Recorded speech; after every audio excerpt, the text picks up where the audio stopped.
Aujourd'hui, on a voulu parler du livre que vient d'écrire Jean-Michel. Donc la conférence se déroulera de façon un peu différente de celle que vous avez pu connaître. En fait, nous n'aurons que des questions. C'est-à-dire que Pavel et moi poserons des questions à Jean-Michel. Jean-Michel répondra. Il n'y aura pas, comme d'habitude, une conférence unique, puis des questions. Voilà, donc ma première question portait sur la genèse de ce livre. Voilà. Pourquoi ce livre? Comment? Voilà. La genèse, au départ, c'était une espèce de fantasme. Depuis que j'étais à la fac, je m'étais toujours dit un jour, j'écrirai un livre. Donc j'avais quand même un certain nombre de notes sur mes voyages, des pensées, des citations d'auteurs. Et la genèse s'est faite avec Emmanuel Carrère, qui préparait un film sur la Russie. Bon, il avait besoin d'un personnage un peu central. Il a écrit un scénario, donc un jour on s'est rencontrés à Moscou, on a passé, comme il le dit lui-même, donc je dévoile le rien dans sa préface, à fumer des pétards pendant 4-5 heures chez moi et à délirer. Et finalement, en fin de compte, il m'a dit pourquoi tu l'écris pas toi, ça sera mieux que si moi je m'y mets. Donc il m'a donné envie d'écrire et c'est resté comme ça un peu latent. Il a parlé de moi dans Limonov et les gens de Lafon, un jour, m'ont appelé, ils m'ont dit voilà, on a entendu parler de vous, est-ce que vous seriez capable d'écrire un livre? J'ai dit pourquoi pas. Ils m'ont dit envoyez-moi quelques feuilles d'ici 2 mois. Donc j'ai oublié, 15 jours avant la date limite, je m'y suis mis, j'ai envoyé une quinzaine de pages, ils ont bien aimé et ils m'ont signé pour 3 livres. Donc la genèse du livre, c'est un peu ça. Je vais te remercier Jean-Félix de m'avoir donné le micro. Il y a une forme de légitimité à cela, c'est qu'avec Jean-Michel, on a une intimité à la fois historique et géographique, c'est-à-dire qu'on se connaît depuis c'était 99, encore les belles années 90 qui s'achevaient, et on s'est retrouvés à Hong Kong, à Essaouira, à Paris, à Moscou, un peu partout. Et il y a je sais pas si ça existe, l'amitié féminine, mais ce que moi je perçois comme l'amitié masculine, et j'espère que chacun a quelque chose comme ça, c'est des gens qu'on voit parfois assez peu, une fois tous les 6 mois, une fois tous les ans. Et à chaque fois qu'on se retrouve, et on reprend la conversation à l'endroit précis où on l'avait arrêté auparavant. Et je crois que c'est ces fils rouges qui font une vie d'homme.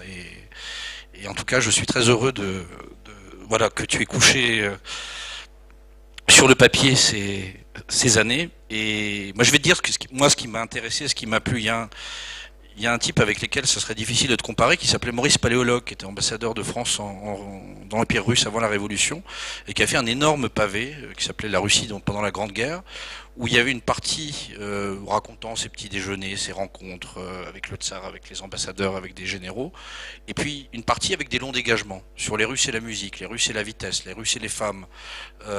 Et quand ce bouquin a été réédité, l'éditeur particulièrement stupide, qui n'est pas Noévec Média, a enlevé les longues digressions sur l'âme russe et n'a gardé que les petits verbatims de rencontres qui aujourd'hui n'intéressent plus grand monde.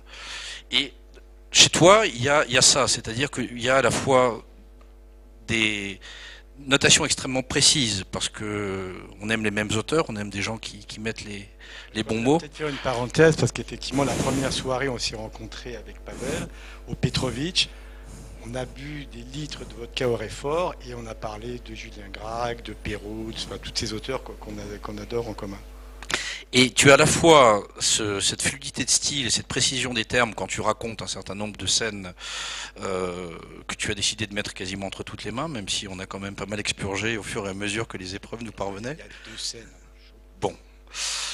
Mais à côté de ça, tu as des choses qui, moi, m'ont intéressé encore plus, qui sont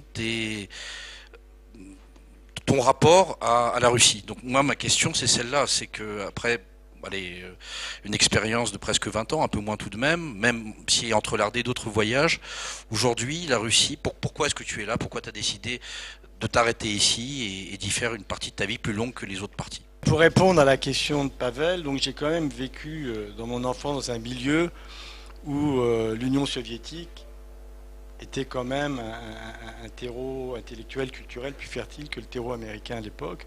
Ma mère était au PC, mon père de famille de bourgeoisie bretonne a quitté plus ou moins le séminaire pour épouser ma mère, une juive communiste, et était un peu un compagnon de route aussi du PC jusqu'en 56, après Budapest. Donc lui, il a pris ses distances. Ma mère a attendu 68 et Prague. Mais j'ai quand même été élevé dans le culte de Gagarine était un héros bien plus important qu'Armstrong. Tout petit, je préférais les Indiens aux cow-boys et aux tuniques bleues. Donc il y avait quand même un terrain fertile. Ensuite, la deuxième chose, j'ai vécu pendant 5 ans avec une femme qui était moitié algérienne, kabyle et moitié russe, qui a eu le malheur de prendre l'avion TWA 800 le 16 juillet 96. Elle s'est crashée. Donc j'ai imaginé un peu l'état psychique dans lequel j'étais. Et 6 mois après ça, on me propose de monter un bar rock à Moscou.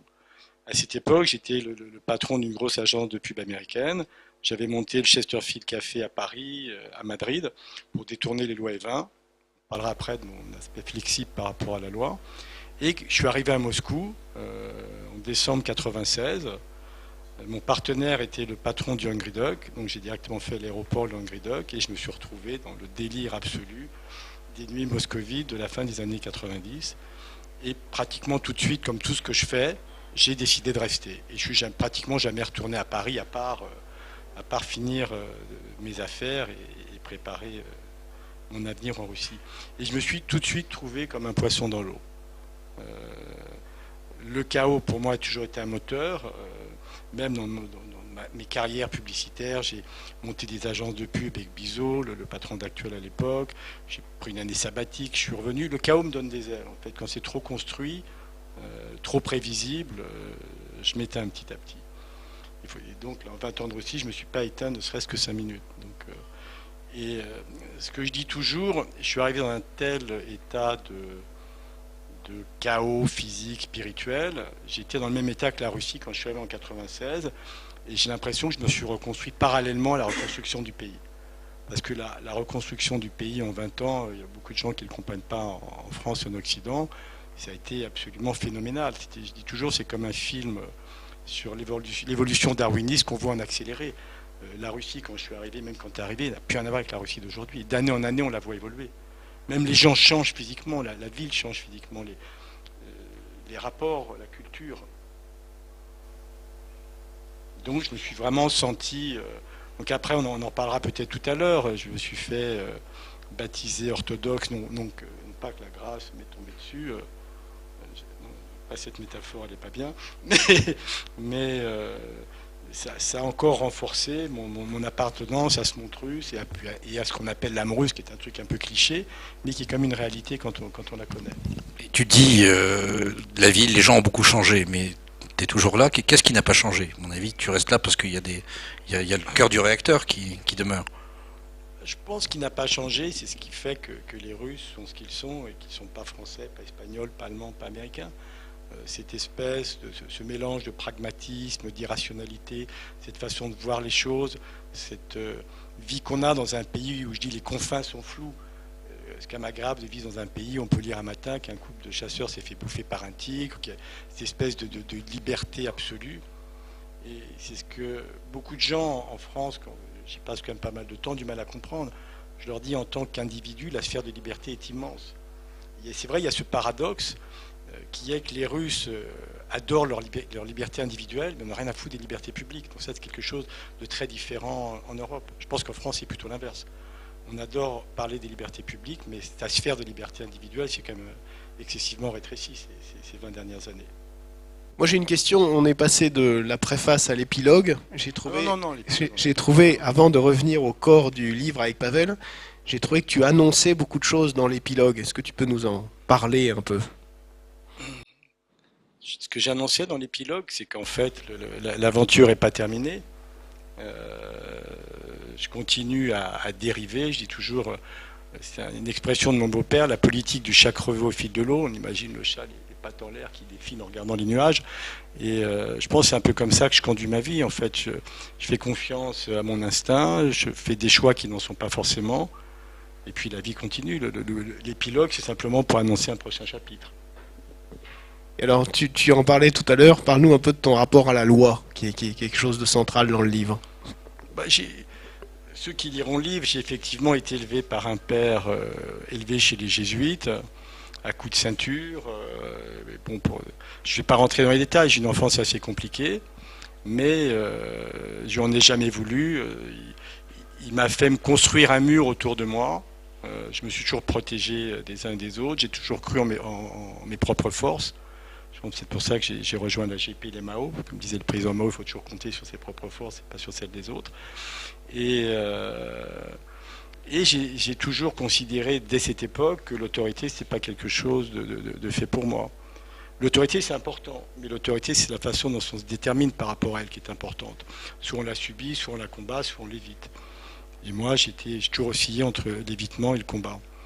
Donc c'est vrai qu'en Russie, il y a une autorité extrêmement forte, mais aussi un rapport flexible à la loi. C'est aussi paradoxal que quand on voit la façon dont les Russes évoluent par rapport à la loi, l'interdiction de fumer, le passage dans les clous, je me souviens à l'époque, quand je suis arrivé, je m'arrêtais pour laisser passer les gens, ils refusaient de s'arrêter, ils avaient peur que je les écrase. Maintenant, vous mettez un pied sur les clous, les voitures pilent. La rapidité avec laquelle les gens maintenant sortent dans la rue pour fumer été comme hiver, c'est aussi impressionnant. Mais il y a une apparence de la loi et puis comme un rapport flexible ici. Je pense que le fait de pouvoir éviter la loi, il faut d'abord la respecter. Pavel ne veut plus rien dire surtout sur ce sujet. Tu parles beaucoup des femmes dans ce livre non. Qu'est-ce que tu pourrais en dire? Les femmes, c'est intéressant. Moi, je dis toujours, j'ai toujours été un monogame séquentiel. Dans le sens, je suis des longues périodes de monogamie. Et je suis quelqu'un d'assez loyal et fidèle. Et ça pourrait presque... Ça en fait marrer beaucoup ici, mais c'est vrai. Ça dépend le temps de la séquence. Et non, mais la première... Cela dit, vous rigolez, j'ai quand même épousé ma première femme, on avait 17-18 ans, on a fait un enfant dans les années 70, il n'y a pas beaucoup de mes amis qui a fait la même chose. La première séquence a duré 15 ans, la seconde 5. Et en termes de fidélité, je dis toujours et je dis que je suis un des mecs les plus fidèles de la planète parce que la fidélité, c'est le ratio entre le nombre d'occasions et le nombre de passages à l'acte. Vous êtes notaire à Bruyères-en-Artois. Ah, attendez. Non. J'ai pas fini. Vous êtes notaire à Bruyères-en-Artois, vous avez une occasion par an, vous la prenez, vous êtes un salopard. Moi, j'ai 150 occasions par jour et je ne bouge pas une oreille. Donc je mérite une statue. Et effectivement, il y a quand même une énorme différence entre la façon dont les gens fantasment sur moi et la réalité des faits. C'est vrai, j'ai monté à Moscou 22 clubs, restaurants, bars, une maison d'édition, le Vendée Steppe avec Manu. Restaurant marocain. Un restaurant marocain. Enfin, j'ai monté plein de choses. Et ce qui fait absolument fantasmer, pour ça je le comprends aussi, c'est les 3 clubs de striptease que j'ai montés. Quand les journalistes russes viennent m'interviewer, et là j'ai eu pas mal d'interviews que tu as pu voir dans Fact Argument, sur les télé russes, ils m'interrogent sur ma vision de l'orthodoxie, sur le fait qu'un Français soit fait baptiser. En France, les mecs arrivent, ils ne parlent que de cul. Et quand on regarde même l'évolution après 20 ans, ce qui fait le buzz sur Internet, on a aperçu un bout de sein à Cannes, un coup de vent a fait volter la robe d'une speakerine, et ça fait le buzz. Une espèce de dérive vers le politiquement correct américain que je trouve inquiétante. Le projet humanitaire auquel tu tiens beaucoup et que donc, enfin, l'orthodoxie, c'est pas simplement. Oui, c'est pas seulement l'orthodoxie. Qu'est-ce que c'est pour toi l'orthodoxie? C'est une espèce. J'ai toujours été intéressé par l'histoire des religions, la spiritualité plus que les religions, et j'ai fait la rencontre d'une compagne que tu connais, Alina, il y a de ça une douzaine d'années. Elle venait d'une famille tatare musulmane et on a commencé à méditer ensemble. Elle m'a aidé à approfondir la méditation et elle a eu ce mot très juste, d'ailleurs on verra après ce qu'elle est devenue. À 22 ans elle m'a dit je ne veux pas faire d'enfant, je ne veux pas marier, je vais être une sainte. Bon, pour elle la sainteté c'était l'illumination façon bouddhiste. Et un jour on était en vacances à Istanbul, elle tombe amoureuse d'un super tapis, bon ça coûtait à l'époque beaucoup d'argent, entre 5 et 10 000 euros. Je dis, bah, si tu veux, on le prend, le tapis. Elle a réfléchi, elle dit, non, en Russie, il y a plein de gens qui vivent mal, je ne vois pas pourquoi on va mettre tout cet argent dans un tapis, on va monter une organisation caritative. Au départ, on pensait aux orphelins, donc on a acheté pour 2 gazelles pleines de bouquins, on a été les distribuer dans des orphelinats. Et c'est vrai que les orphelinats étaient vraiment d'une tenue largement supérieure à celle qu'on pouvait imaginer. Bon taux d'adoption, bien tenus, bien habillés, donc on a acheté des vêtements, on les a distribués. Et après, je me suis dit, il faut continuer. C'est vrai que dans ce pays où les impôts sont extrêmement faibles, quand on a eu la chance de recevoir autant que j'ai reçu moi, il faut savoir redonner. Donc j'ai réfléchi, je me suis dit quand même les laissés pour compte dans cette Russie en reconstruction sont les retraités. Ils touchaient leur pension avec 6 mois de retard, parfois ils touchaient, ouais, c'était quoi, 80, 60 dollars les pensions. Et on s'est dit on va monter une organisation caritative pour les pensionnaires, en russe les pensionnaires, les retraités en français. Et pour ça, il fallait s'adosser à une structure, parce qu'en fait, à cette époque, il y avait encore des voyous qui allaient dans les appartements des vieux, leur faisaient signer des papiers pour leur prendre les appartements. Donc il fallait s'adosser avec l'Église orthodoxe et se faire baptiser. Donc pour elle, c'était absolument évident, puisqu'entre-temps, on avait découvert l'hésychiasme, qui est en fait la branche mystique de l'orthodoxie, et à travers la philocolie, en fait, c'est toute une démarche de méditation qui se rapproche un peu du bouddhisme avec un fond, j'allais dire un mantra chrétien orthodoxe. Donc elle se fait baptiser, moi je décide de me faire baptiser après de longues conversations avec le prêtre qui m'a baptisé, qui me disait attends, j'en ai rien à foutre de ton parcours spirituel, la théologie. Moi j'étais en train de lui raconter, je considérais que Paul était un traître, qui évoluait le christianisme, la judaïsme, mais ça j'en ai rien à foutre. Se faire baptiser, c'est rejoindre la communauté des âmes russes. Et en plus c'est un truc comme ça paraît presque négligeable, mais non. Il m'a dit en plus tu te fais baptiser, je t'enlève tes 50 ans de péché avant. Je dis ouais, ça c'est quand même une idée assez intéressante. Et c'est vrai que quand il m'a collé dans l'eau glacée, c'était un 19 janvier, le jour de la théophanie pour les Russes, et je suis ressorti, je me sentais bien plus léger, c'est vrai. Et c'est comme une voiture neuve, après on n'a pas envie de la baigner tout de suite. Non, c'était quand même un truc assez émouvant. Donc on a monté cette organisation caritative, on distribuait 5 tonnes de nourriture par mois. Les Russes, ça les faisait marrer. Il y a seulement 2 Français qui m'ont aidé, Pascal, ici présent, et puis Jacques Demer, avec l'aide de Jean-Luc Pipon, et tout. Et donc on a, pendant 2-3 ans, distribué 5 tonnes de nourriture par mois. Donc les retraités venaient avec leur petit paquet 2 fois par mois chercher leur nourriture. Et ce qui est étonnant, première question qu'ils me posaient quand ils avaient vu que j'étais français, est-ce que vous êtes orthodoxe? Oui, hop, ils signaient, Dieu ne nous a pas abandonnés. Je n'aurais pas été orthodoxe, ils auraient refusé de prendre les paquets. Donc mon rapport à l'orthodoxie, je ne suis pas devenu une grenouille de bénitier, de toute façon il n'y a pas de bénitier en Russie, mais de temps en temps j'aime bien aller méditer dans les églises.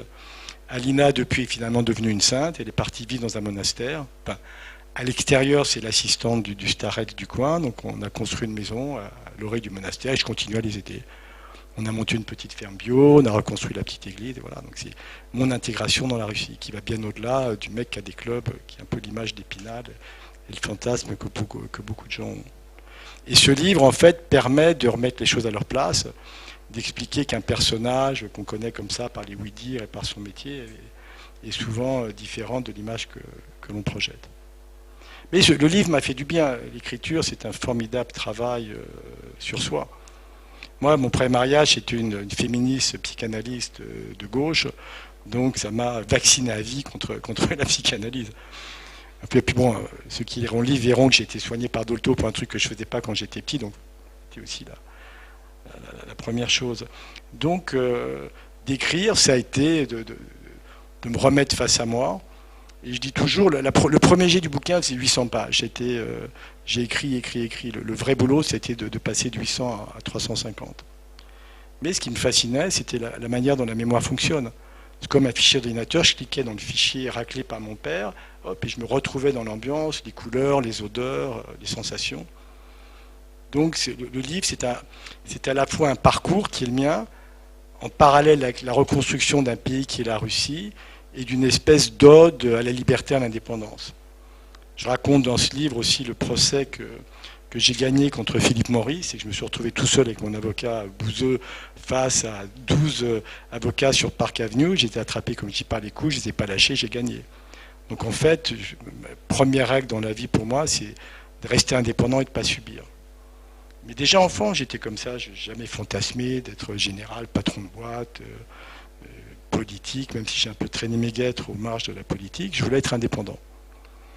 Toujours à l'époque, le journalisme m'avait intéressé, mais bon, à l'époque, c'est pas la même chose, il y avait encore de vrais journalistes indépendants. Et plus cette espèce de cloaque qui est devenue la presse française. Mais bon, j'ai promis que je n'allais pas digresser, donc... Nous sommes toujours heureux d'accueillir des amis journalistes ici, ils sont toujours les bienvenus. Non, j'ai passé 4 jours avec des journalistes français, là ça s'est vraiment très bien passé. Mais c'est des journalistes littéraires. On leur dit pas ce qu'il faut écrire. Voilà. Non, c'est vraiment intéressant. Il y en a de Libé, il y avait l'Express, Lire, La Vie. Non, c'est vraiment très intéressant. Et comme toujours, j'étais ravi de leur faire découvrir la Russie qu'ils ne connaissaient pas. Et là, à chaque fois, ils sont tous surpris, quoi, de voir que c'est pas un pays triste, une dictature. Je les emmène au marché azéri, les sanctions, ça marche vraiment bien, surtout pour les fermiers russes. Voilà. Mais je vois que la pièce se remplit de différents personnages qui chacun correspondent à l'une des facettes de ta vie. Je crois que c'est pas tellement que les gens sont fascinés par les filles en culotte, mais ou sans. C'est plutôt que c'est difficile de catégoriser. Il y a la vieille garde. De toute façon, Pascal, bon, la vieille, je l'ai connu, en fait, il était un gamin, hein, déjà à l'époque. Il s'est resté un gamin. Après. Paul-Henri qui aussi va écrire un livre sur ses expériences. Voilà. Il y a beaucoup de livres qui sortent. Il y a Xavier Moreau qui devait passer, qui vient d'écrire un bouquin formidable sur l'Ukraine. Voilà, quand on rencontre Jean-Michel, on écrit des livres. Non. Vous voyez. Je pense qu'on peut faisons circuler le micro parce que. Dis-moi un secret. Si tu pars de la Russie, tu irais où? Quel pays? Imagine, demain, tu dois partir. Ouais, c'est une bonne question. En fait, je disais toujours, l'autre grande ville que j'adore et qui m'attire, c'est Istanbul. Bon, en ce moment, c'est un peu compliqué, mais bon, je pense que je crois que c'est une des villes, une des grandes mégalopoles que j'adore. Je pense que j'irai à Istanbul. Et c'est vrai que je dérive un peu vers l'Asie. La Birmanie me tente. Là, je raconte, j'ai un projet de bar à Macao, et donc un des partenaires chinois très riches me disait, j'aimerais bien faire un truc avec toi.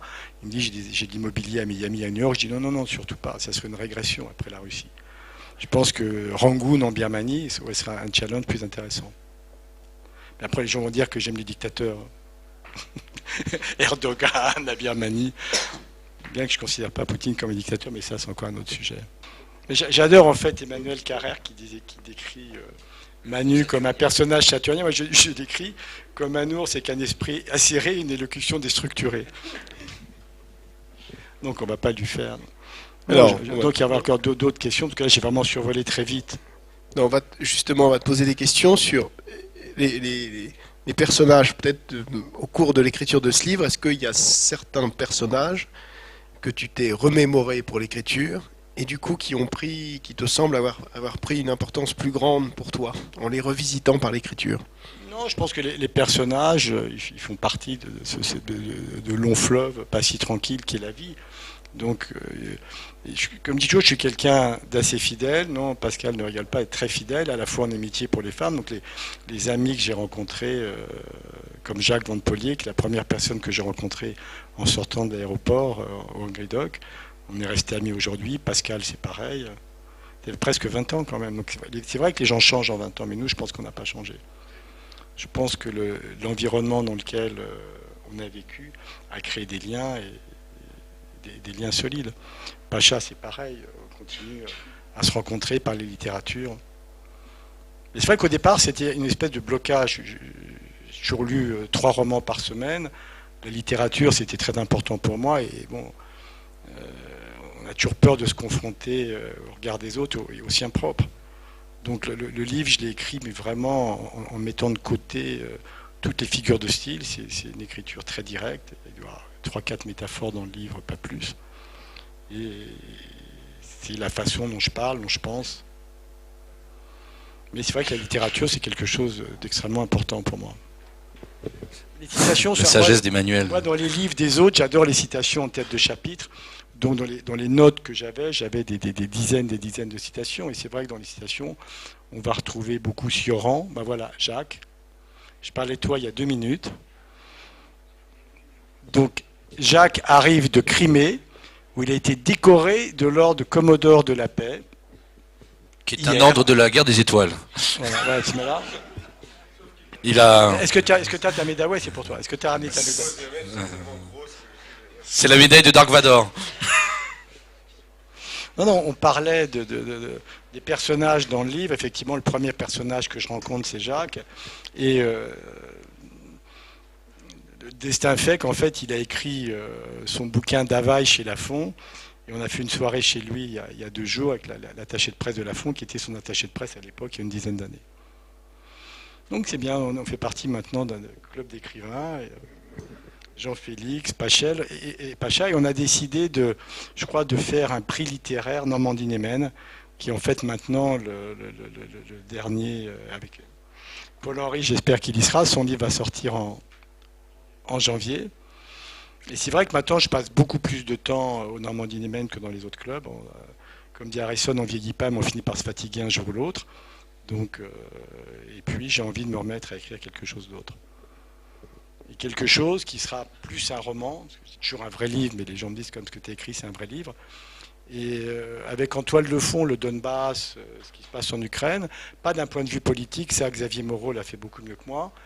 Mais quand j'entends, par exemple, tous les matins, je me réveille, je regarde le New York Times, le Guardian, CNN, Libé, Le Monde, et chaque fois, je me réveille de mauvaise humeur. Ma question concerne les jeunes en Russie, parce que je pense, peut-être je me trompe, mais vous avez été une génération qui a vécu l'éclatement du bloc et vous avez été porté par une sorte de vague. Et j'aimerais avoir votre avis maintenant sur comment vous percevez les jeunes d'aujourd'hui, qui avaient votre âge dans les années 90, les jeunes russes, j'entends, hein. Est-ce que vous les sentez motivés? Est-ce que ça a changé? Est-ce que vous les voyez porteurs la même pêche que vous avez, vous, avec vos amis à l'époque? Ou est-ce que c'est différent? Je pense que c'est différent. Moi, ma génération, quand j'ai passé mon bac, il y avait 70 000 chômeurs en France. Et donc, quand j'ai choisi de faire des études, j'ai fait de la socio, de l'ethno, des Sciences Po, l'école des études en sciences sociales, parce qu'à l'époque, déjà à l'époque, on disait, quand tu auras 100 000 chômeurs, ça sera la révolution.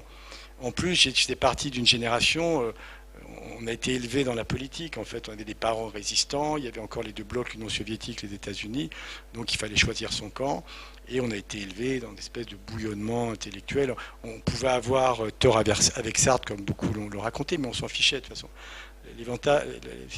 L'essentiel, c'est pas d'avoir raison ou tort. On se battait, on se motivait, et on ne faisait pas que s'indigner. Et je pense qu'aujourd'hui, la génération, il n'y a plus d'utopie, les utopies sont mortes. Je raconte ça dans le livre aussi, quand je suis devenu grand-père il y a 4 ans. C'est la première fois que j'ai ressenti cette notion de sens des responsabilités. Moi, j'ai eu ma fille, j'étais hyper jeune, le monde avançait, on avançait avec le monde, on se construisait. Et aujourd'hui, je me suis dit, mince, un bout de chou de 3 kilos dans le monde dans lequel on est, des obus qui pètent partout, le massacre des classes moyennes, il n'y a plus d'utopie capable de fédérer les gens, le réchauffement climatique, la montée des radicalismes. Là, je me suis senti responsable en disant, il va falloir que je sois un peu derrière, parce que ça ne va pas être facile pour elle, le monde qu'on va lui laisser. Donc, pour revenir à votre question sur la Russie, c'est vrai que le politique a été confisqué en Russie pendant 70 ans. Il était confisqué de la même façon avant la Révolution. Et je pense que les Russes ne s'intéressent pas franchement à la politique. Il n'y a pas d'opposition hors système, ou alors elle est vraiment marginale. Toute l'opposition est intrasystème, parce que la culture russe fait que les dirigeants sont formés pour diriger, pas seulement pour faire de la politique. La preuve, c'est qu'en fait, il y a Koudrine, par exemple, est un économiste, Lavrov est un diplomate. On ne colle pas des incapables comme Ségolène ou Alliot-Marie, un jour à la défense, un jour à l'intérieur. Voilà, c'est le problème. Donc en fait, bon, ça je saute du coq à l'âne, à chaque fois que je peux leur mettre un petit coup, je suis content. Mais pour revenir à la Russie, je pense que les Russes aiment se sentir dirigés et qu'il n'y a pas encore de culture politique. Mais je pense que ça va venir. Et je pense que la culture politique se fera quand il y aura vraiment des gens, à la fois dans le système et en dehors, qui pourront se mettre à réfléchir, à penser. Aujourd'hui, c'était quoi l'opposition? Et le pauvre Nemtsov, bon, son âme, Kasparov, qui est un fou allié, et Limonov, bon, tout son talent d'écrivain, c'est pas quelqu'un qui est fait pour faire la politique. Donc en fait, bon, là, il y a un gouverneur de Russie unique a perdu, c'est un communiste qui a pris sa place. Mais bon, je pense que ça va venir. Je pense que ça a besoin de se construire. Il ne faut pas demander à la Russie d'aller trop vite. Elle a déjà été extrêmement rapide dans son évolution. Ça prendra du temps. On ne reconstruit pas une génération de gens qui s'intéressent à la politique sans avoir un projet. Pour parler des jeunes, moi j'ai vu deux fois des copains jeunes descendre dans la rue en Russie. Quand il y a eu le tour de passe-passe, Medvedev, Poutine, il y a eu les grandes manifestations de l'opposition, il y a eu 60-70 000 personnes dans la rue, parce qu'ils avaient l'impression qu'on les avait pris pour des cons, ils n'ont pas apprécié. Et la seconde fois, c'est quand la Crimée est rentrée à la maison, là je vais prendre la terminologie russe, non pas annexée, mais rentrée à la maison, il y a eu plein de copains qui sont allés voir le feu d'artifice, ils étaient contents. Mais tout ça, ça ne fait pas de la politique. Et la grande erreur des Américains, enfin parmi leurs grandes erreurs, de penser que en mettant des sanctions, en disant à la Russie, il va y avoir un changement de régime, Poutine est passé de 53% à 90%. En fait, ça a fait perdre un temps énorme à l'évolution démocratique de la Russie. Parce que la force des Russes, et c'est ce que j'aime chez eux, ils ne se rendent pas. Et ça, je disais, Paulus l'a compris devant Stalingrad en février 1941. Ils ne sont pas allés. Il n'y a pas eu Pétain, il n'y a pas eu Vichy en Russie. Donc je pense que c'est une grande erreur de vouloir provoquer changement de régime, en fait, qui a fait que tout le monde s'est rallié derrière Poutine. Même des écrivains comme Fiderovski, Limonov, qui étaient les plus critiques, les plus féroces par rapport à Poutine, ils sont rentrés dans l'eau. Je pense que dès qu'on agresse la Russie, elle se retourne sur elle-même, et elle fait front. Mais j'espère qu'un jour, ça va évoluer. Mais c'est pas pour demain. Moi, je veux bien dire quelques mots. Je ne sais pas si ceux qui ont eu le temps de le lire, mais je l'ai presque fini depuis vendredi. Et je veux d'abord te remercier. Alors, mon jugement est pas du tout honnête parce qu'on se connaît depuis très longtemps et quoi que tu écrives, j'allais apprécier. Mais je vais te remercier parce que tu as écrit quelque chose sous forme, c'est de l'impressionnisme, c'est du Van Gogh, d'une période que personne n'a écrit comme tu l'as fait. Les étrangers ont quitté la Russie plusieurs fois, ils l'ont quitté en 98.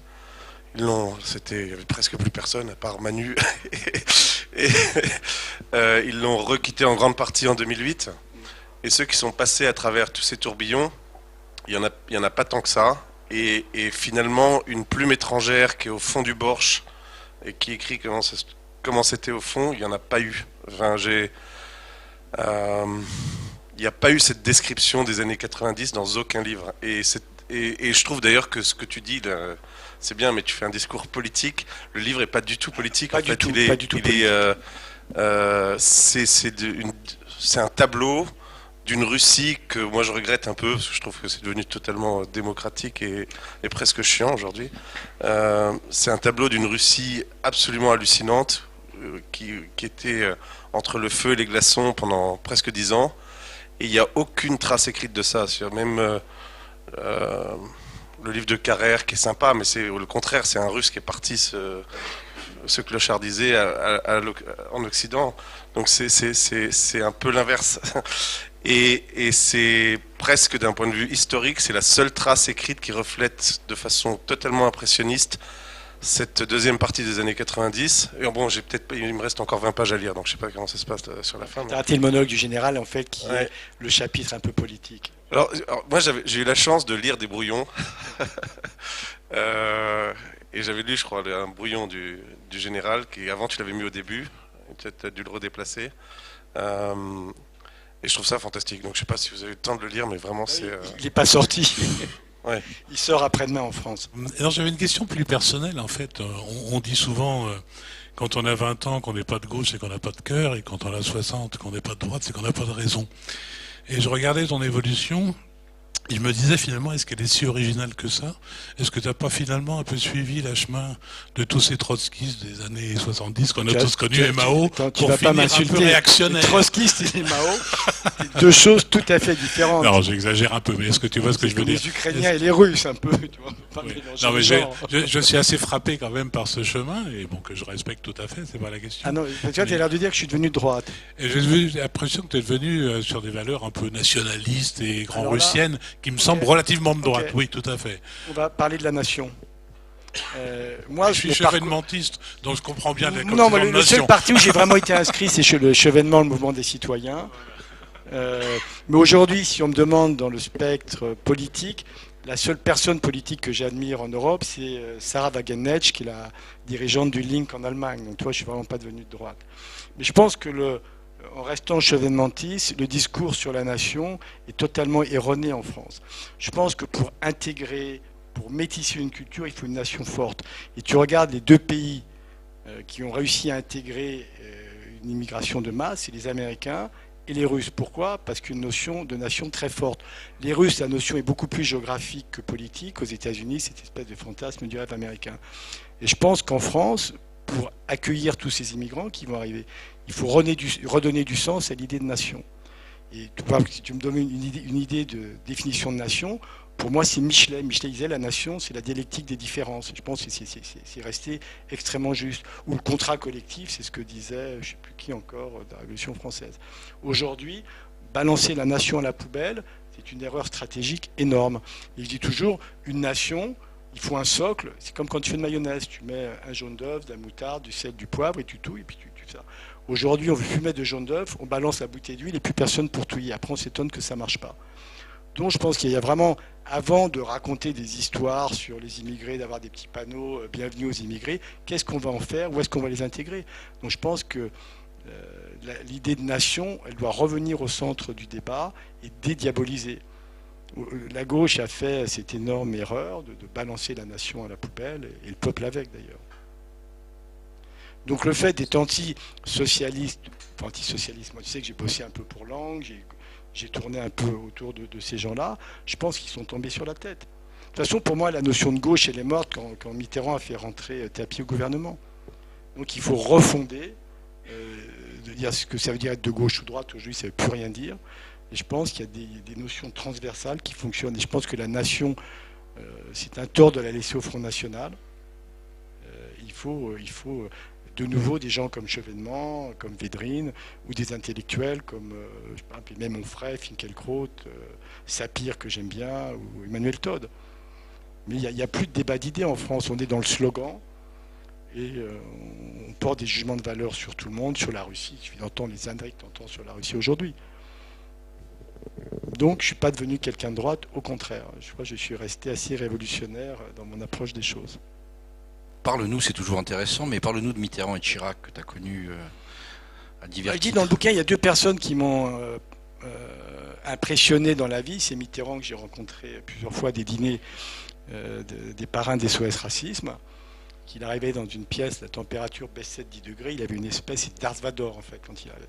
Mais il était franchement impressionnant. Et puis j'ai bien aimé, mes parents étaient copains avec Claude Bébéard, le patron d'AXA, lui m'impressionnait parce que c'était un physique de rugbyman avec un esprit extrêmement brillant.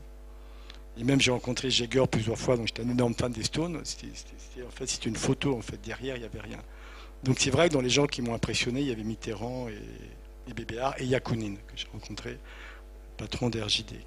Un physique d'empereur romain, il y a d'une culture que tu l'as rencontré aussi. C'est vrai que c'était quelqu'un d'impressionnant.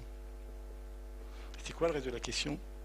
Chirac, mais Chirac, tout le monde l'a oublié. Non, Chirac, j'avais vraiment un fond d'affection quand j'étais dans la pub. On a fait plusieurs campagnes pour lui. Et c'était un type curieux, qui s'intéressait à tout. Et j'ai toujours cette image de lui. On avait préparé une campagne contre la drogue dans les lycées. Et on présentait la campagne à un CES qui s'appelait Édouard Pailleron dans le 18e, donc vraiment communiste à fond, CGT. Donc il y avait 2 rangées de parents d'élèves qui attendaient derrière les barrières. Il y avait un aquarium comme il y a dans tous les lycées, avec 2 vieilles femmes de ménage antillaises, et le Chirac il arrive, il voit 2 antillaises, hop, il écarte la foule, il va leur faire la bise, il les met au premier rang, et c'était gagné. Et c'est un type qui avait une espèce de sens politique. Et je pense que son deuxième septennat qu'on lui reproche, il a compris qu'il n'avait rien pu faire au premier, il a compris qu'il ne pouvait rien faire au second, et qu'il n'a rien foutu. Mais c'était pas de la lâcheté, c'était une espèce de constat. La même chose que DSK, je pense qu'il n'a pas voulu y aller parce qu'il savait qu'il ne pouvait rien faire. DSK, d'autres champs d'activité.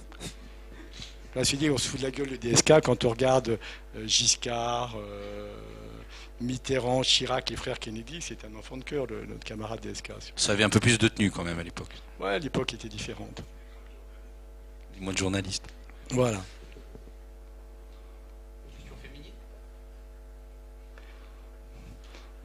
Non, parce que j'ai l'air comme ça. En fait, le bouquin, les femmes sont centrales dans mon livre. Je pense que c'est la chose la plus importante. Tu parlais tout à l'heure justement des personnages dans l'histoire russe qui t'ont marqué. Donc tu parlais tout à l'heure de Stalingrad. Est-ce que t'en parles pas énormément dans le livre, mais voilà, quels sont tes personnages littéraires? Je pensais à littéraire et à politique. Je pensais à Staline, aux grands auteurs russes, à ces gens-là. Quelle relation tu as avec eux? Des grands auteurs russes. Moi, dans mon enfance, un des bouquins qui m'a le plus marqué, c'était Le Don Pesim de Sholokov. Ensuite, si on me demande de choisir 5 livres, dedans il y aura Biais, Destin, Grossman. Et j'ai relu récemment Les Frères Karamazov après m'être fait baptiser. Et c'est vrai que malgré ça, mon cœur balance toujours entre Vanyushka et Alyosha, en fait, entre le révolutionnaire et le religieux. Non, un peu des personnages dans les livres qui m'ont... Ouais, Dostoïevski, forcément. De toute façon, on ne peut pas aimer la Russie, on ne peut pas être orthodoxe si on n'a pas lu et compris Dostoïevski. Et dans les Staline, je ne peux pas être Staline. Il y a un spécialiste de Staline ici qui est pas bête. D'ailleurs, j'ai adoré ces 2 livres sur Staline à l'époque. Mais bon, celui n'était pas russe, c'était géorgien. Est-ce qu'il y a d'autres questions? Je ne sais pas combien de personnes ici ont eu ce problème que j'ai eu énorme de passer la barre des 40 ans. Ça fout une dépression énorme. Et bon, moi, c'était une catastrophe. Enfin, je sais que Paul-Henri, au fond de la salle, il a le même problème que moi. J'ai été changer ma date de naissance sur Wikipédia tellement ça me faisait mal. Et ce livre m'a donné un espoir énorme parce que 90% de l'action, c'est après tes 40 ans. Tu vois. Donc je me suis dit que j'ai encore... j'ai oui, de quoi la faire, vie commence... Tous les mecs qui ont plus de 40-50 ans, la vie commence après 40 ans. Alors que c'est une espèce d'action que normalement on la commence à 18 ans. Alors toi tu l'as... tu as eu une belle action avant, on en parle peu dans le livre. Il y a un petit chapitre qui parle de... Enfin le premier chapitre parle d'avant 40 ans et après c'est tout... voilà quoi, c'est très très impressionnant. Enfin, encore une fois, je sais pas, lisez-le parce que c'est... On peut en parler pendant des heures, là. On parle de politique, mais le livre, ça va beaucoup plus loin que la politique. C'est une fresque d'une Russie qui n'est plus. Qui n'est plus. Ouais, elle a encore de beaux restes. Alors, tu parlais tout à l'heure de Poutine. Alors, moi, ça m'intéresserait de savoir... tu disais que tu le défendais. Et j'aimerais bien t'entendre, du coup, le défendre. Alors, en fait, je suis pas pro-Poutine, je suis anti-Poutine. Parce que... Bon, j'ai vécu la Russie avant, la Russie après, ses premiers mandats, quand il est reparti comme Premier ministre, après le retour. Je pense qu'aujourd'hui, le fait de l'avoir diabolisé et d'en avoir fait l'image absolue de la Russie, je trouve que c'est très exagéré. C'est comme si je rencontre des Français, ah bah alors vous êtes des bonnets comme votre président. Désolé. Je pense que c'est une erreur d'avoir personnalisé Poutine à ce point-là et la Russie. Il faut savoir que bon, la différence de Hollande, qui va avoir 20% de gens qui le soutiennent, Poutine en a à peu près 90. Et la question qui se pose, si c'est pas Poutine, c'est qui? Et aujourd'hui, quand j'essaie d'expliquer à des Français que Poutine, c'est un peu Bérou, dans le sens où il fait la synthèse entre les nationalistes et les ultra-libéraux, c'est un centriste. Et de toute façon... non, c'est un centriste dans le sens où tu es obligé de faire une synthèse. Quand les gens fantasment sur la verticalité du pouvoir russe, le pouvoir n'est pas aussi vertical qu'on l'imagine. Il y a une périphérie, il y a en fait deux forces qui s'opposent entre les ultralibéraux et les nationalistes. Et je pense que là, sur l'Ukraine, sur la Crimée, je ne lui reproche rien. Il n'a fait que réagir. Je pense qu'aujourd'hui, on commence à avoir plus d'informations sur ce qui s'est passé en Ukraine, sur Maïdan, sur la Crimée. Même au départ, je me suis dit, bon, il a eu tort de laisser les gens en Crimée revenir en Russie. Mais quand je parle à des gens comme proches du pouvoir ou des gens qu'on connaît, ils me disent, si la Crimée était devenue indépendante, elle se serait fait bombarder comme le Donbass. Il ne faut pas oublier non plus qu'il y a une grosse frange des nationalistes russes qui voulaient aller protéger le Donbass, envoyer des troupes. Je pense que Poutine a réussi quand même à garder les choses sous contrôle. Et je pense que l'histoire lui donnera raison. Il a eu raison sur la Libye, il a eu raison sur la Syrie. Maintenant que ce soit un autocrate, c'est évident. Mais en France, moi je dis toujours, je préfère vivre dans une démocratie autoritaire que dans une dictature des imbéciles. Parce que quand on regarde en France, maintenant, la dictature, c'est les réseaux sociaux, c'est les médias, c'est est-ce que c'est bon pour moi ce que je vais raconter. Il n'y a plus de volonté politique. Un dirigeant, c'est fait pour diriger, c'est pas fait pour faire de la politique, éliminer des courants intrinsèques. Moi, j'ai eu la chance, Georges, on a des amis communs au PS, moi j'ai deux copains d'enfance au gouvernement. J'étais à un dîner la veille du remaniement ministériel où soi-disant Hollande allait construire un gouvernement de combat pour redresser la France. Il y avait quand même 2 ministres dont je tairai les noms, un qui allait le devenir, et le discours c'était « Bon, ben, on monte sur le Titanic, dernière escale avant l'iceberg, on va tous couler avec Hollande. le moral des troupes avant de redresser la France. Et tout le dîner, c'était un tel, c'est un enfoiré, il est dans le courant un tel, etc. Il n'y a aucun discours sur un débat d'idées, de vision stratégique, de vision politique. Et c'est ça le problème. Aujourd'hui, les politiques en France font de la politique, les dirigeants russes dirigent. Et je pense qu'aujourd'hui, il faut séparer la notion de liberté et la notion d'autorité. Donc Poutine, aujourd'hui, il est là, mais il n'y a personne d'autre.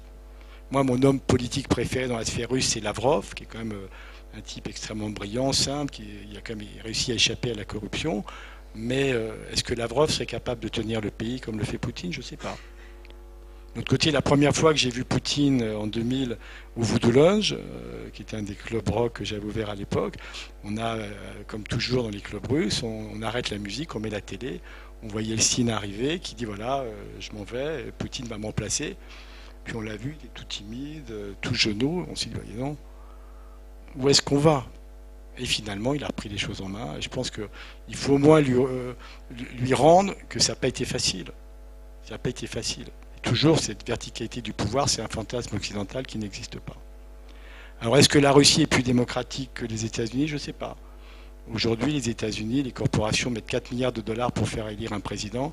J'imagine qu'ensuite, ils veulent le retour sur investissement. Est-ce que c'est ça la démocratie? Bon, chaque pays a son modèle. Moi, je ne reproche pas aux Américains de défendre leurs propres intérêts, même s'ils se trompent.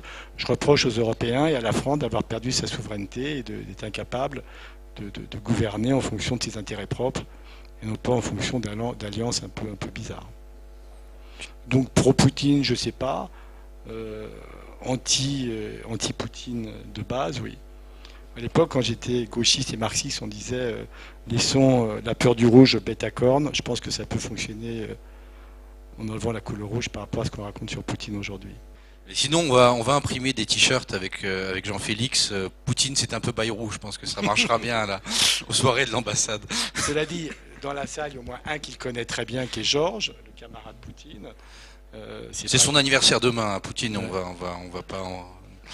C'est un peu notre anniversaire. Tous les gens qui l'ont rencontré le premier cercle, c'est un type quand même assez ouvert, sympa, loyal en amitié. C'est quand même déjà comme Manu qui veut poser une question. Pas de question, je fais un commentaire. Oui, ce que je voulais dire, c'est que c'est pas une success story le livre. C'est le récit d'un bonhomme avec ses échecs, avec ses succès, etc. Ce qui est fascinant, et on le voit très bien dans le livre, c'est le principe de réalité que l'on affronte en Russie. C'est vraiment un ode à l'anti-imposture, aux anti-Tartuffe. Parce qu'en Russie, on ne peut pas arriver avec simplement une carte de visite, avec une photo d'identité. Il y a la réalité dans laquelle on se confronte, à laquelle on se confronte tout de suite. Et ça, c'est une première chose que je voulais dire. Donc c'est vraiment un ode à l'anti-imposture. Et la seconde chose, c'est évidemment le discours du général, enfin le monologue du général. C'est aussi, on le retrouve plusieurs fois dans un certain nombre de personnages où tu les côtoies. Là, il y a un chapitre entier. C'est aussi le plaisir du temps long, de l'écoute. Certes, il y a une bouteille de vodka qui sert de sablier, mais la rencontre d'un individu et l'écoute. Et comme dit Emmanuel Carrère dans sa préface, il dit oui, bon, moi j'ai pas forcément toujours les mêmes avis que Jean-Michel sur la Russie, mais au moins moi j'y vis pas. Et y vivre, c'est simplement, il est incarné en Russie. Il est dans la temporalité russe, il est dans l'anti-imposture. Et il faut vraiment une forme d'élégance. Bon, ça je le dis élégant parce que c'est mon ami. Comment ça se fait donc que Poutine, que vous disiez qui était devenu un peu démocrate, comment ça se fait qu'il laisse, c'est-à-dire des... J'ai pas dit démocrate, c'est un président démocratiquement élu, donc la Russie est une démocratie, ça c'est évident. Comment ça se fait que, donc, en démocratie, que dans une région, une personne ait le plein pouvoir sur sa... Alors, pour répondre à votre question, il y a quand même un aspect, ça j'y parlais en tant que sociologue, fondamental, qui sont les archétypes d'un peuple. Et la démocratie, et là je me suis vraiment, j'ai toujours été en opposition avec le bouquin de Fukushima qui dit qu'en fait c'est l'avènement historique absolu. Je pense qu'il y a des peuples Est-ce que c'est une question de maturité ou pas? Mais en tout cas, c'est une question d'archétype. Et je pense qu'il y a des peuples qui ont besoin d'être plus dirigés que d'autres à un moment donné de leur développement en tant que nation. Et je pense que la Tchétchénie, aujourd'hui, est-ce que c'est Kadyrov ou est-ce que c'est un clan islamiste djihadiste? Au moins, l'islamisme radical, il est contenu en Tchétchénie. Bon, il y a des gens qui connaissent bien mieux la Tchétchénie que moi, comme Marie ou Jean-Félix, qui ont passé du temps. Mais je pense qu'aujourd'hui, vouloir instaurer une démocratie, entre guillemets, parlementaire et ouverte en Tchétchénie, c'est un pur fantasme. Ouais, c'est facile. Ouais, effectivement, est-ce que la Tchétchénie aujourd'hui, elle est mieux sous Kadyrov comme la Libye était mieux sous Kadhafi? Et est-ce que la Syrie aujourd'hui est mieux avec Bachar el-Assad, qui est quand même un tyran qui n'est plus démocrate qu'il soit, si on est d'accord? Est-ce que le remplacer par des groupes djihadistes serait pas pire? Au moins, la Tchétchénie a une espèce de paix sociale. Mais quand on connaît, moi, on a plein d'amis tchétchènes, bon, c'est pas un pays facile à gouverner parce qu'en fait, il y a différents chefs de guerre. C'est presque tribal, pas tribal, clanique, pour être plus précis. Donc, pour diriger des clans, il faut un chef de clan. Et je pense que la Tchétchénie aujourd'hui est dirigée par un chef de clan qui est plus puissant que les autres clans. Mais supprimer Kadyrov aujourd'hui, je pense que ça serait pire.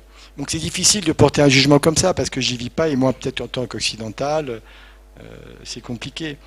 Mais pour revenir sur la Tchétchénie, j'ai une anecdote, j'ai dîné pas si longtemps que ça avec Depardieu et Arnaud, son producteur, ils revenaient de Tchétchénie. Et Arnaud disait, bon, ils sont arrivés, ils attendaient Kadyrov, ils devaient rencontrer Kadyrov et Poutine. Ils sont arrivés, il y avait tous les chefs de guerre, tous les responsables des clans de Tchétchénie, ils étaient tous là en train de parader, et Arnaud disait, mais ils sont vraiment quand même terrifiants. Kadyrov est arrivé, les mecs, ils se sont éteints, ils ont regardé leurs chaussures, et c'est Kadyrov, et quand Poutine est arrivé, c'est Kadyrov qui regardait ses chaussures. Donc il y a quand même une notion d'autorité qui est importante, et de légitimité de cette autorité.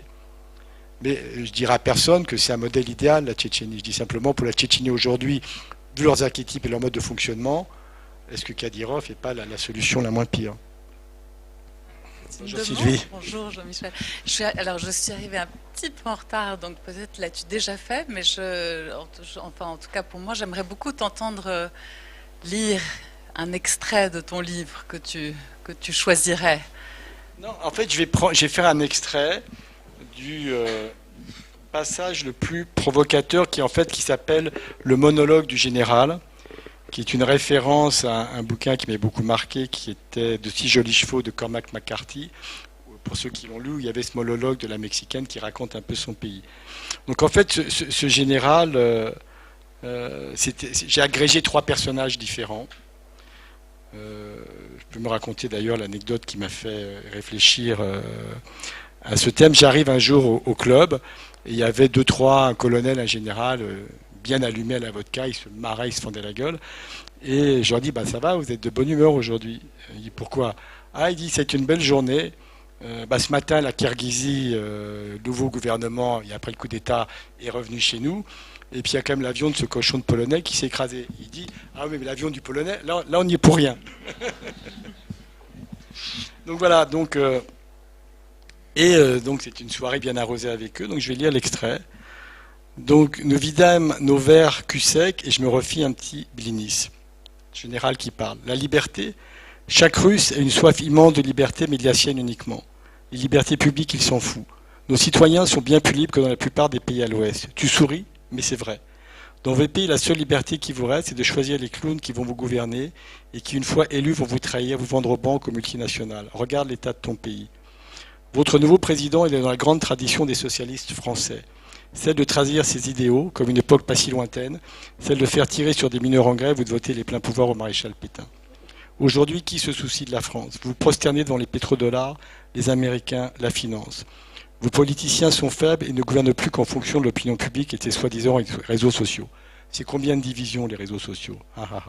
Vous avez reçu une équation impossible, aligner votre pays sur les États-Unis en maintenant une économie à la cubaine. Ne fais pas la grimace, quand je dis vous, je ne te mets pas dans le lot. Je voulais vous demander, vous avez parlé de la nation et de l'identité nationale tout à l'heure et de l'importance de ces choses. Je sais que pour les émigrés, les expatriés de longue date, parfois il y a des réactions différentes. Pour certaines personnes, l'identité se renforce, donc on se sent plus français, ou au contraire, d'un coup on commence à se sentir russe. Ou parfois, au contraire, on commence à se sentir un peu perdu, en fait, entre deux chaises. On ne se retrouve plus ni dans l'un pays ni dans l'autre. Donc je me demandais, en fait, pour vous, ça s'est passé comment? Est-ce que vous vous sentez... vous avez parlé de l'âme russe, est-ce que vous commencez vraiment à vous sentir un peu russe, ou au contraire? Ah non, moi je me sens assez russe, en fait. J'y vis depuis 20 ans. Je renie pas ma francitude. Moi aussi, je suis un gosse d'immigré. Ma mère est née à Varsovie. Bon, mon père est d'une famille bretonne. Mais l'intégration en France, elle a toujours bien marché. Et je me sens relativement bien intégré en Russie. Je dis en fait que la grosse différence, c'est pareil une question d'archétype. En France, ce qu'on appelle civilisation, c'est une espèce de petit vernis qu'on vous applique dès le plus jeune âge et qui met une espèce de distance entre vous, les autres, et vos pulsions, entre guillemets, plus basiques, plus animales, plus barbares. Et je pense que quand je suis arrivé en Russie, une partie de ce vernis s'est étiolée et donc je me suis mis à raisonner, à vivre comme un Russe. Et c'est vrai que la grande différence, en Russie, on gère son surmoi avec de la vodka et pas avec son analyste. Mais je me sens relativement bien intégré, même si au monastère, tout le monde m'appelle le Franzus. La Russie a quand même une capacité d'accueil, c'est un pays de passage. Ça a toujours été un creuset, la Russie. Donc c'est pas si difficile.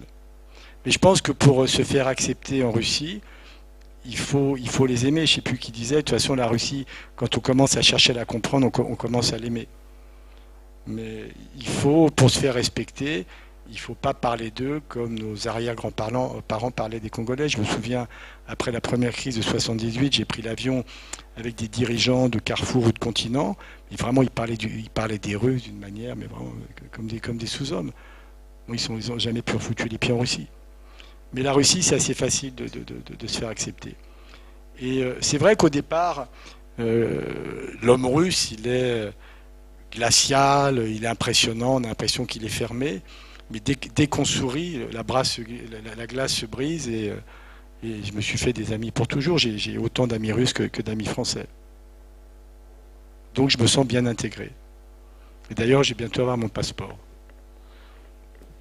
Mon grand-père aurait été très fier, lui qui s'est battu dans l'armée rouge. Non, mais j'ai toujours été ouvert aux autres cultures. Je pense que ce n'est pas un hasard si... Quand j'ai décidé de faire des études, c'est la sociologie et l'ethnologie qui m'ont intéressé dans un premier temps. Comme Emmanuel le dit dans sa préface, un des proverbes zen bouddhistes préférés que je cite, c'est il n'y a pas un flocon de neige qui ne tombe exactement à sa place. Et si on n'est pas à sa place, c'est qu'on n'a pas fini de tomber. Donc lui dit que j'ai pas encore fini de tomber, on verra. Et pour terminer, en conclusion, je dirais qu'en fait, dans le livre, le message que je fais passer, c'est qu'il n'y a pas de valeur absolue au bonheur. Aujourd'hui, maintenant, quand je vois passer à la télé ou avoir de l'argent, c'est la recette absolue du bonheur. Non, je pense que sa propre indépendance, avoir des choix, les assumer et jamais se sentir coincé. Plusieurs fois, je suis tombé, on tombe, on se relève. On n'a qu'une vie, il faut en profiter. Et c'est vrai que la Russie... le gros avantage qu'il y a par rapport à l'Europe, c'est qu'on tombe, on se relève, il n'y a pas de jugement social. Le regard de l'autre ne vous juge pas. Et ça, pour moi, c'est le plus important. Jacques a raison, il y a très peu de... Il y a des gens qui ont parlé des 90s, il y a Wayne Matthews, que tu as bien connu, j'imagine, à l'époque. Il y a le bouquin de Limonov, mais qui est moins le prétexte de parler de Limonov que de parler de la Russie de Carrère. Mais c'est vrai qu'il n'y a, à ma connaissance, pas de livre... balayant 20 ans de l'histoire de ce pays par quelqu'un qui y est encore et qui a à la fois cette immersion et ce regard un petit peu décalé. Donc c'est très... Oui, mais enfin, c'est pas juste quelqu'un. Il faut quand même pas oublier qu'on a affaire à un cas compliqué. Un juif, chrétien orthodoxe, marxiste, poutiniste. Et avec ça, le définir politiquement, c'est très dur. C'est pour ça qu'il y a très peu de politique finalement dans le livre. Enfin, il est centriste en fait. Il est centriste, voilà. C'est quelqu'un d'assez neutre.